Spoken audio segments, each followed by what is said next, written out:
ఐదవది విశుద్ధ చక్రం. మీరు ఎప్పుడైనా సూర్యుడిని చూసారా? అదేంటి రోజు చూస్తున్నాంగా అంటారా? అలా కాదు.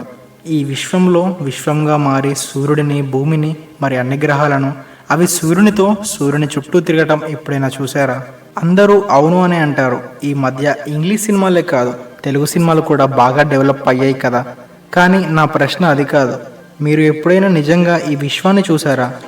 నేను మనం ఉన్న భూమిని స్పష్టంగా నా ధ్యానంలో చూశాను. అదేంటో అర్థం కాలేదు. నేను ఈ నేలపై ఒక దుప్పట్టా వేసుకుని ధ్యానం చేస్తున్నానే, కానీ మరి ఈ భూమిని ఎలా చూశాను?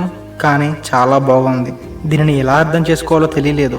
దీనిని ఎలా చూడగలిగానో తెలియదు. కానీ ఇలా చాలాసార్లు జరిగింది. ఇది నా ఊహనో భ్రమనో అనుకున్నా, కానే కాదు. నాకు నిజంగా ఈ విశ్వాన్ని చూసే శక్తి ఉందా? అలా అయితే నేను కూడా ఒక మనిషిని చూసి వాడి జాతకాన్ని చెప్పవచ్చు కదా. వాడికి జరగబోయే ప్రమాదాలను ఆపి సూపర్ హీరోని అవ్వచ్చు కదా. ఇలాంటివి సినిమాలోనే చూసా, కానీ నా జీవితంలో ఇలాంటి ఒక విచిత్రం జరుగుతుంది అని అనుకోలేదు. అయితే ఇప్పుడు మనం మాట్లాడుకునే చక్రం విశుద్ధ చక్రం. గొంతు దగ్గర దీని స్థానం, రంగు ఇండిగో, తత్వం విశ్వం. ఈ చక్రం యాక్టివ్ అయినా అవుతున్న చాలా రకాల అనుభవాలు ఎదురవుతాయి. అయితే నా ఫ్రెండ్కి జరిగిన ఒక అనుభవం వివరిస్తాను. ఆ తర్వాత నాకు ఎదురైన వింత సంఘటన చెప్తాను. శ్రద్ధగా వినండి. నా ఫ్రెండ్ ఒకడున్నాడు. వాడు సాఫ్ట్వేర్ జాబ్, లండన్లో. ఎప్పటిలాగే వాడు సరదాగా ఉండేవాడు. వాడికి దేవుడి మీద నమ్మకం లేదు. ధ్యానం, సాధన వీటి గురించి వాడికి ఏమీ తెలియదు. కానీ వాడి లైఫ్లో ఒకరోజు రాత్రి ఒక ఆశ్చర్యకరమైన అనుభవం ఎదురైంది. వాడి రూమ్లో వాడు ఒక్కడే పడుకొని ఉన్నాడు.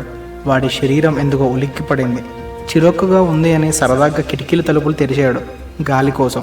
కానీ అక్కడ ఎప్పటిలా రోడ్డు, ఇల్లు లేవు. సూర్యుడు బగబగ మండుతూ కనిపించాడు. భూమి, గురుడు, శని అలా అన్ని గ్రహాలు సూర్యుడితో సహా దర్శనమిచ్చాయి. వాడికి భయం వేసింది. ఒక్కసారిగా చెమటలు పట్టాయి. వాడి కనులు అద్భుతాన్ని చూస్తున్నాయి. కళ్ళు తుడుచుకొని చూస్తే అంతా నార్మల్గానే ఉంది. యథావిధిగా కారు, రోడ్డు, ఇల్లు కనిపించాయి. కానీ ఎవరో ఆ గదిలో ఓం ఓం అని అంటున్నారు. వాడి భయం ఎక్కువైంది. ఆ చీకటిలో దేవుడు కూడా దయ్యంలానే కనిపిస్తాడు కదా. ఆ చీకటిలో వాడికి ఎవరూ కనిపించలేదు. లైట్స్ ఆన్ చేశాడు. ఆ గదిలో వాడి గుండె చప్పుడు తప్ప మరేమీ లేదు. దేవుడిని నమ్మని వాడు, వాడి జీవితంలో ఎన్నడూ సాధన ధ్యానం చేయని వాడు ఈరోజు నాకు గురువు స్థానంలో ఉన్నాడు. శివుడిని ఎలా అర్థం చేసుకోవాలో, నాలో ఉన్న శివుడిని ఎలా చూడాలో ఆ శివుడే చెప్తున్నాడు. నా ఫ్రెండ్ ఈ జన్మలో సాధన చేయలేదు. ధ్యానం అంటే కూడా వాడికి తెలియదు. కానీ వాడి ఆత్మకి తెలుసు కదా. వాడి గత జన్మ సాధన ఈ జన్మలో వాడిని వాడికి పరిచయం చేసింది. నాకు తెలిసి గత జన్మ, ధ్యానం ఈ టాపిక్స్ మళ్ళీ మాట్లాడదాం. ఇప్పుడు విశుద్ధ చక్రం గురించి మాత్రమే సూక్ష్మంగా చూద్దాం. కన్ఫ్యూజన్స్ ఏమీ ఉండవు. అయితే నేను ఒకరోజు నా శరీరాన్ని వదిలి ఈ విశ్వంలో కలిసిపోయాను. ఈ నక్షత్రాలు, ఆకాశం నా చేతులుగా మారాయి. నేను ఎలా ఆడిస్తే అలా ఇవి కదులుతున్నాయి. ఈ భూమిని, విశ్వాన్ని చుట్టేస్తున్నాను. అప్పుడు అర్థమైంది నేను నా శరీరం నుంచి బయటకు వచ్చాను అని. నేను చనిపోయానా, లేదా ఇది కలనా? కానీ నాకు అన్నీ గుర్తున్నాయి కదా. మరి నా శరీరంలోకి ఎలా వెళ్ళాలి? నన్ను కాల్చేస్తారా? చనిపోయా అని వదిలేస్తారా? ఇది అవుట్ ఆఫ్ బాడీ ఎక్స్పీరియన్స్లా ఉంది. కానీ నా శరీరంలోకి ఎంత వెళ్దామనుకున్నా వెళ్ళలేకపోయాను. కానీ నా వల్ల అవ్వలేదు. మా ఇంట్లో ఉండే శివుడి ఫోటో దగ్గరికి వెళ్ళి ఏడ్చాను. నాకు ఇవి అర్థం కావట్లేదు. నేను వెళ్ళాలి. నాకు భయంగా ఉంది శివ. ఇప్పుడే ఇవన్నీ నేర్పించకు, భయపెట్టకుండా నేర్పించు అని శివుడి దగ్గర ఏడ్చాను. ఓం నమ శివాయ, ఓం నమ శివాయ అనుకుంటూ ఉన్నాను. అలా చాలాసేపటి వరకు ఓం నమ శివాయ, ఓం నమ శివాయ అని అనుకుంటూనే ఉన్నాను. శివుడిని చాలానే విసిగించాను. నాకే తెలియదు నేను ఎలా నా శరీరంలోకి వచ్చానో. కానీ నేను లేచాను. వెళ్ళి అద్దంలో చూసుకున్నాను. నా చేతులని, కాళ్ళని ముట్టుకున్నాను. నాకు శరీర మమకారాలు ఉన్నాయని అర్థమైంది. నా చేతిని పదే పదే పరీక్షించాను. ఇది ఈ విశ్వంలో అన్నిటినీ శాసించింది. మరి నాలోనే విశ్వాన్ని చూశాను. విశ్వంలో నన్నే చూశాను.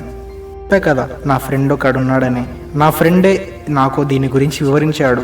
ఇది విశుద్ధ చక్రానికి సంబంధించిన ఒక హింట్ అని, నీ మాట చాలా పవిత్రంగా ఉండేలా చూసుకోమని హెచ్చరించాడు. అబద్ధాలు ఆడకూడదు, ఎందుకంటే ఈ విశ్వం నీ మాట వింటుంది. అది నువ్వు ఏదడిగినా ఇచ్చేస్తుంది. మరి సరదాగా కూడా ఎవరి గురించి తప్పుగా చెప్పకూడదు, చెడుగా మాట్లాడకూడదు, చెడుగా కోరకూడదు. అందుకే ఏమో పెద్దవాళ్ళు వాక్శుద్ధి గురించి అంతలా చెప్పారు. వాడు ఏది అంటే అదే జరుగుతుంది అని భయం. వాడు ఇక్కడ బాధ్యతగా ఉండేలా కొన్ని నియమాలు పెట్టారు. నిజానికి ఇవి నేను నమ్మలేదు.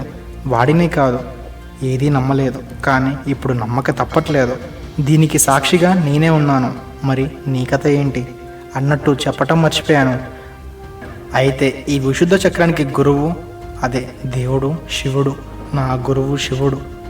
మరి వచ్చే వీడియోలో ఆజ్ఞాచక్రం గురించి చెప్తాను. ఇది ఇంపార్టెంట్. నన్నే భయపెట్టిన సంఘటన, నాకు అర్థమైన కొన్ని విషయాలు చెప్తాను. నా అనుభవాలు నీకు ఉపయోగపడవచ్చు, ధైర్యాన్ని ఇవ్వచ్చు. సో తప్పకుండా చూడు. ఓం నమ శివాయ. సర్వం శివం జగత్.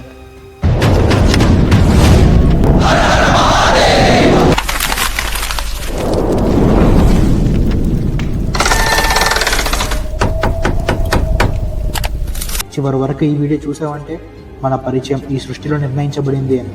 ఈ జర్నీలో మనం ఒకరికొకరు సాయం చేసుకుని ముందుకు వెళ్దాం. Thanks for watching. Do subscribe. సర్వం శివం జగత్.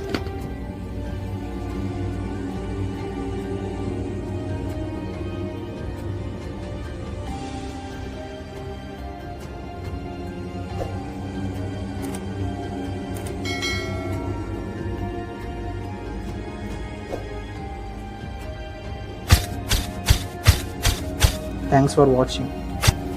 మీరు కొంచెం సబ్స్క్రైబ్ చేయడం వల్ల నాకు కొంచెం మోటివేషన్లో ఉంటుంది, సపోర్ట్లో ఉంటుంది.